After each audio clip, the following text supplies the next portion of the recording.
Timbog naman sa Quezon City ang isa sa itinuturing na most wanted ng barangay Holy Spirit dahil sa kasong illegal na droga. Yan ang ulat ni Bian Manalo.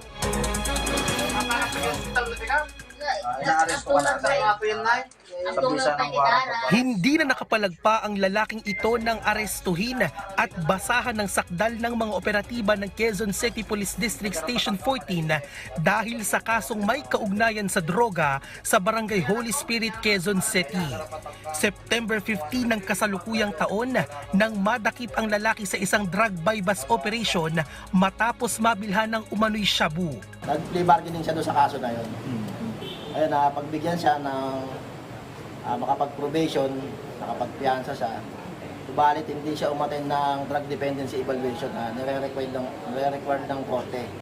Kabilang ang suspect sa listahan ng mga most wanted person ng Holy Spirit Police Station na napag-alamang 2 beses ng nakulong dahil sa pagkakasangkot sa sugal. Diyan lang din siya nagtutulak sa area nila ng Holy Spirit. At mga parokyan nila, yung karating barangay nila. May katabing barangay na malapit lang tayo, barangay Commonwealth. Mariin namang pinabulaanan ng suspect ang akusasyon na umano'y tulak siya ng droga. Nagbibenta ako sir, talagang nadaanan na po ako ng mga kapulisan natin.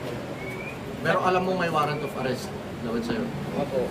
Kaya hindi naman po ako malis sa bahay sir kasi alam ko na sa sarili ko sir na wala akong maling ginagawa sir.